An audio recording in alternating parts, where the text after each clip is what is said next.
ಕಳೆದ 7-8 ವರ್ಷಗಳಿಂದ ರಸ್ತೆ ಕಾಮಗಾರಿ ಮಂದಗತಿಯಲ್ಲಿ ಸಾಗ್ತಾ ಇದೆ. ಎಲ್ಲಿ ಏರ್ಪೋರ್ಟ್ ಮತ್ತು ವೈಟ್ ಫೀಲ್ಡ್ ಸಂಪರ್ಕ ಕಲ್ಪಿಸುವಂತಹ ರಸ್ತೆ ಅವೈಜ್ಞಾನಿಕ ಕಾಮಗಾರಿಯಿಂದ ನೂರಾರು ಅಪಘಾತಗಳಾಗಿವೆ. ಅನೇಕ ಜನ ಮೃತಪಡ್ತಾ ಇದ್ದಾರೆ. KRDCL ವಿರುದ್ಧ ಸಾರ್ವಜನಿಕರು ಮಾತ್ರ ಹಿಡಿಶಾಪ ಹಾಕ್ತಾ ಇದ್ದಾರೆ. ಹಲವು ಬಾರಿ ರಸ್ತೆ ತಡೆದು ಅನೇಕ ಬಾರಿ ಗ್ರಾಮಸ್ಥರುಗಳು ಪ್ರತಿಭಟನೆ ಮಾಡಿದ್ದಾರೆ. ಕಾಮಗಾರಿ ಪೂರ್ಣಗೊಳಿಸುವ ಭರವಸೆಯನ್ನು ಅಧಿಕಾರಿಗಳು ಪ್ರತಿ ಸಾರಿ ಕೊಡ್ತಾನೆ ಹೋಗ್ತಾರೆ.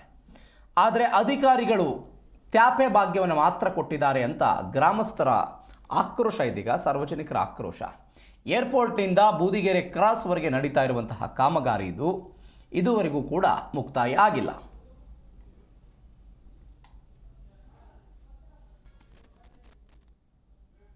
ಏನು ಏರ್ಪೋರ್ಟಿಂದ ಕ್ರಾಸ್ವರೆಗೂ ರಸ್ತೆ ಇದೆ. ಈ ರಸ್ತೆ ಹಳ್ಳ ಕೊಳ್ಳ ಬಿದ್ದಿದ್ದು ಮೊನ್ನೆ ನಾವೆಲ್ಲ ಸುತ್ತಮುತ್ತ ಎಲ್ಲ ಗ್ರಾಮಸ್ಥರು ಎಲ್ಲ ಸೇರಿ ನಾವು ಒಂದು ಪ್ರತಿಭಟನೆ ಮಾಡಿದಾಗ ಇಲ್ಲಿ ಬಂದು ಅಧಿಕಾರಿಗಳು ಬಂದು ನಮಗೆ ಭರವಸೆಯನ್ನು ಕೊಟ್ಟೋದ್ರು. ಫಸ್ಟು ನಾವು ಏನು ಹಳ್ಳಗಳನ್ನು ಮುಚ್ತೀವಿ, ಅದಾದ ನಂತರ ನಾವು ಟಾರ್ ಮಾಡ್ತೀರಿ ಅಂತ. ನಾವು ಬೂದಿಗೆರೆಯಿಂದ ದೇವನಹಳ್ಳಿಗೆ ಹೋಗಿ ಬರಬೇಕಾದ್ರೆ ನಾವು ಇಲ್ಲಿ ಹಳ್ಳ ಕೊಳ್ಳ ನೋಡಿದ್ವಿ. ಇಲ್ಲಿ ಡಾಂಬರೀಕರಣ ಮಾಡ್ತಾಯಿದ್ರು. ಅಲ್ಲಿ ನಿಂತಿರ್ತಕ್ಕಂಥ ಒಬ್ಬರು ನಾವು ಕೇಳಿದಾಗ ನಮಗೆ ಪ್ಯಾಚ್ ವರ್ಕ್ಸ್ ಆಗಿದೆ, ನಾವು ಡಾಂಬರೀಕರಣ ಮಾಡ್ತೀನಿ ಅಂದರು. ನೋಡಪ್ಪ ಇಲ್ಲಿ ಮುಂದೆ ಸ್ವಲ್ಪ ಹಳ್ಳ ಬಿದ್ದಿದೆ ಅಂದರು. ಅದು ನನಗೆ ಮಾಡೋಕ್ಕೆ ಬರೋಕ್ಕಿಲ್ಲ ಅಂದರು. ಯಾಕೆ ಬರೋಕ್ಕಿಲ್ಲ? ನಿಮ್ಗೆ ಪ್ಯಾಚ್ ವರ್ಕ್ಸ್ ಆಗಿದ್ರೆ ನೀವು ಮಾಡಬೇಕಲ್ಲ ಅಂತ ನಾವು ಕೇಳಿದಾಗ ನಮಗೆಲ್ಲ ಅದು ಗೊತ್ತಿಲ್ಲ, ನೀವೇನಿದ್ರು ಇಂಜಿನಿಯರ್ಗೆ ಹೇಳಿ, ಇಂಜಿನಿಯರ್ ಹೇಳಿದ್ರೆ ಮಾಡ್ತೀರಿ, ಇಲ್ಲ ಅಂದರೆ ಮಾಡಲ್ಲ. ನೀವು ಕೇಳೋಕ್ಕೆ ಯಾರು ನೀವೇನು ಬೇಡ ಬೇಡ ಹೇಳ್ಬೋದು. ಎರಡರೊಂದು ಮಾತಿಲ್ಲ.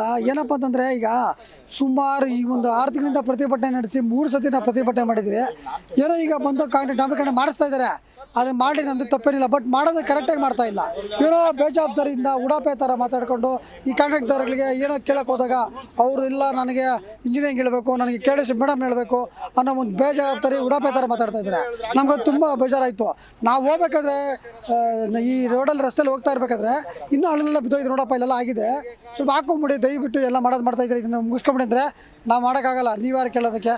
ಅದನ್ನು ನಮಗೆ KDS ಹೇಳಬೇಕು, ಇಲ್ಲಾಂದರೆ ನಮಗೆ ಮೇಡಮ್